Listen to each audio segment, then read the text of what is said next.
अस्सलाम वालेकुम student. Next जो हमारा लेक्चर है that is about methods of liquefaction of gas. Last जो हमने लेक्चर दिया था वो था लिक्विफिकेशन ऑफ गैसेस के एक गैस कैसे लिक्विड में कन्वर्ट हो जाती है। तो अभी हम मेथड डिस्कस करेंगे जी। मेथड इसके दो हैं जी। पहला मेथड है जोल थॉमसन का जो इफेक्ट है और दूसरा मेथड है बाय लिंड मेथड। अब जोल थॉमसन और लिंड मेथड थोड़ा थोड़ा मैंने बोर्ड पे लिख रखा है ताकि आप लोगों को जो है दोनों मेथड एक ही लेक्चर में डिस्कस करनी है, आपको टेंशन ना बने। और इसके अलावा बिल्कुल सिंपल तरीके से आप जैसे आगे मज़ीद वीडियो को कंप्लीट देखेंगे तो आपको पता चलेगा कि किस तरह मुख्तसर करके मैंने इन दोनों मेथड्स को क्या किया है, बयान किया है। तो सबसे पहला जो मेथड है वो जोल थॉमसन इफेक्ट वाला है जी। जोल थॉमसन इफेक्ट में क्या कहता है जी, when an compressed gas allowed to expand into region of low pressure। सबसे पहली बात तो ये है कि जब भी किसी गैस को आप क्या करेंगे, कंप्रेस करेंगे, तो उसके नतीजे में क्या होना है जी, उसका प्रेशर बढ़ जाना है। जब प्रेशर बढ़ेगा तो gas molecules are close to each other. जब क्लोज टू ईच अदर होंगे तो उसके नतीजे में क्या होगा जी, इंटरमॉलिक्यूलर फोर्सेस इंक्रीज हो जाएंगे। तो ज़रा एक चीज़ को देख लें, when a gas allowed to when a gas compressed gas allowed to expand यानी उसे आप फैलाएं into a region of low pressure it gets cool। वो फिर फौरन क्या हो जाएगी जी, ठंडी हो जाएगी। ठंडे होने से क्या मुराद है, लिक्विड में कन्वर्ट होगी। ठंडे होने से क्या मुराद है, लिक्विड में कन्वर्ट होगी। पहले भी ये बात कई मरतबा लेक्चर में डिस्कस हो चुकी है कि इंटरमॉलिक्यूलर फोर्सेस जो है गैसेस की निस्बत लिक्विड में स्ट्रोंगर होती हैं। वजह क्या है कि एम्प्टी स्पेसेस गैस मॉलिक्यूल के दरमियान ज़्यादा होते हैं, जबकि लिक्विड में वो क्या होती हैं, कम होती हैं एम्प्टी स्पेसेस। जब आप किसी गैस को कंप्रेस करेंगे तो molecule close to each other हो जाएंगे। अब जब क्लोज टू ईच अदर होंगे तो उसके नतीजे में पहली बात तो ये है कि लिख देता हूँ, molecule of gas close to each other. भाई कंप्रेस कर रहे हैं तो प्रेशर अप्लाई करेंगे, अप्लाई प्रेशर।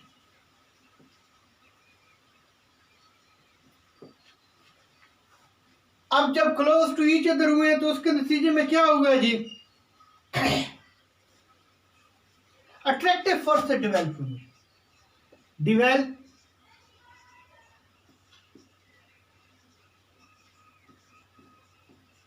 Attractive forces.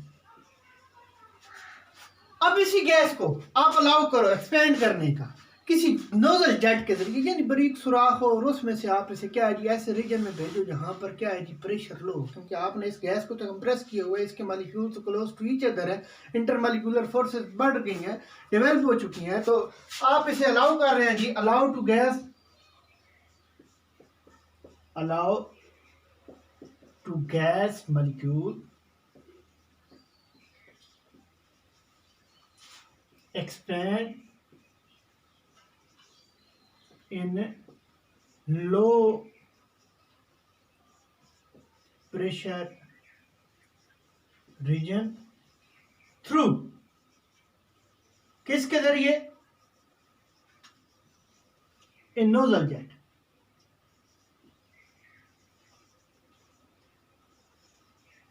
किसके जरिए, एक नोजल जेट के जरिए। उसका बारीक सुराख होगा, ऑटोमेटिकली जब गैस मॉलिक्यूल वहां से निकलेंगे तो एक्सपेंड होंगे, अपना प्रेशर कम करने की कोशिश करेंगे। जब प्रेशर कम होगा तो उसके नतीजे में क्या होगा,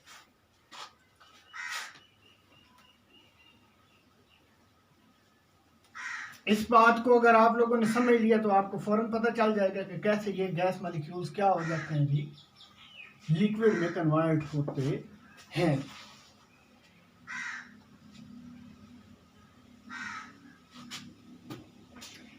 असल में जो गैस मॉलिक्यूल है,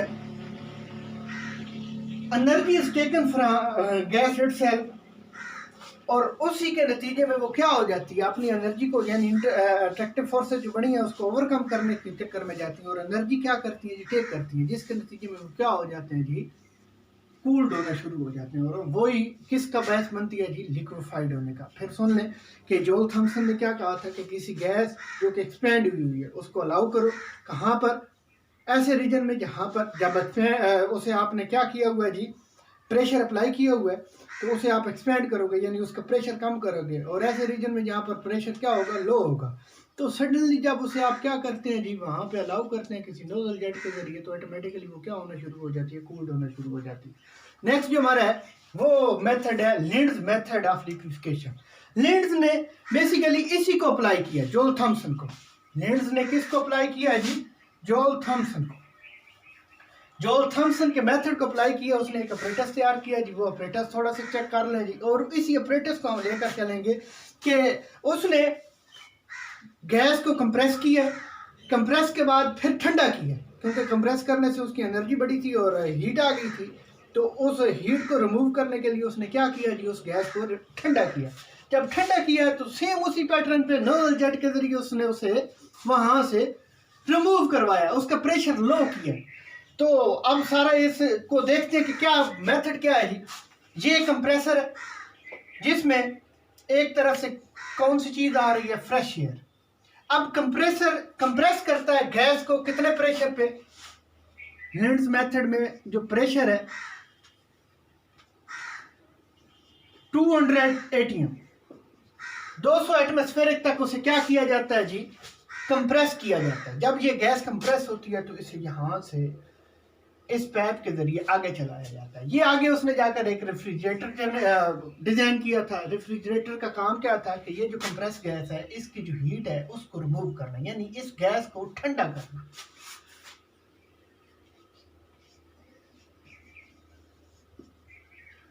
रेफ्रिजरेट ना लिखो बल्कि यहाँ पे लिखो cool this gas.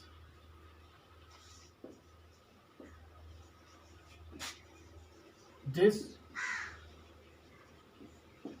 Compress gas. जब ये गैस कंप्रेस जो थी ठंडी हो गई तो उसके बाद उसने क्या किया, एक लफ्ज इधर इस्तेमाल हुआ स्प्रे।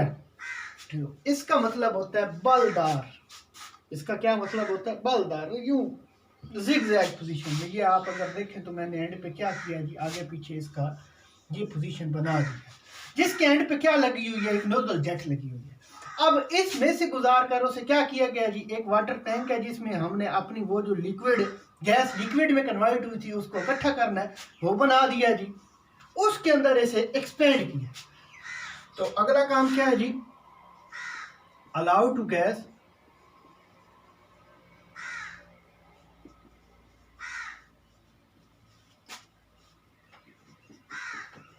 expand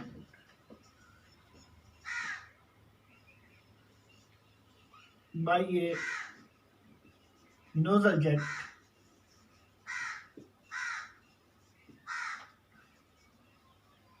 through, किसके जरिए जी, आप कौन सी चीज है जी, स्प्रे ट्यूब। अब जैसे ये एक्सपेंड होगी यहां से, इन नोजल जेट में से ये गैस मॉलिक्यूल इस टैंक में आएंगे, तो कुछ गैस क्या होगी, लिक्विड में कन्वर्ट होगी, कुछ गैस जो कंप्रेस थी और फिर ठंडी होकर लेकिन वो लिक्विड में कन्वर्ट नहीं होगी। तो फिर क्या होगा, हम उसे अलाउ करेंगे कि अगेन मूव करें, किसकी जानिब, कंप्रेसर की जानिब। ये कंप्रेसर वही काम, इसी काम को क्या करेगा, रिपीट करेगा, यानी इसे कंप्रेस करेगा और इस चैम्बर के जरिए किस में भेजेगा जी, रेफ्रिजरेटर में, जहां पर वो ठंडी होगी उसकी हीट रिमूव की जाएगी, फिर उसे उसी पैटर्न पे क्या किया जाएगा, नोजल जेट के जरिए इधर एक्सपेंड किया जाएगा। जब एक्सपेंड करोगे तो उसके नतीजे में अगेन, और ये प्रोसेस हमारा क्या होगा जी, रिपीट होता रहेगा। किस तरह, जो लिक्विड होगा वो इसी बात में कैलकुलेट आप क्या करते रहेंगे, इकट्ठा करते रहेंगे, जो गैस बचेगी उसे दोबारा किस में आप ट्रांसफर कर देंगे जी, कंप्रेसर में, और ये आपका प्रोसेस क्या होता रहेगा, रिपीट एंड रिपीट। दो काम है जी, सबसे पहला काम है जी कंप्रेस करना, कितने एटमॉस्फेरिक प्रेशर पे, 200 ATM पे। जब 200 एटमॉस्फेरिक प्रेशर पे आप अपनी गैस को कंप्रेस करेंगे। तो उसके बाद अगला काम क्या है जी, रेफ्रिजरेटर के ज़रिए उसे ठंडा करना, क्योंकि उसकी हीट जो आई है उसे रिमूव कर देना। नेक्स्ट क्या है जी, उसे आपने एक्सपेंड करना है नोजल जेट के जरिए, लेकिन ट्यूब कौन सी यूज़ करनी है आपने, स्पिरल ट्यूब यूज़ करनी है, यानी बालदार ट्यूब आपने यूज़ करनी है। उसके नतीजे में क्या होगा, गैस लिक्विफाइड होगी, सडनली एक्सपैंड होती है। जब सडनली एक्सपैंड होती है तो उसका ये वही जोल थॉमसन ने जो कहा था कि वो सडनली एक्सपैंड होने की वजह से कूल्ड होगी। जब कूल्ड होगी तो उसका नतीजा क्या निकलेगा कि वो लिक्विड में कन्वर्ट होगी। जो लिक्विड होगा वो नीचे बैठ जाएगा, जो गैस लिक्विड में कन्वर्ट नहीं होगी उसे दोबारा कंप्रेसर में, और इसी प्रोसेस को क्या करते रहेंगे, रिपीट करते रहेंगे। तो इस लेक्चर के लिए इतना ही काफ़ी है।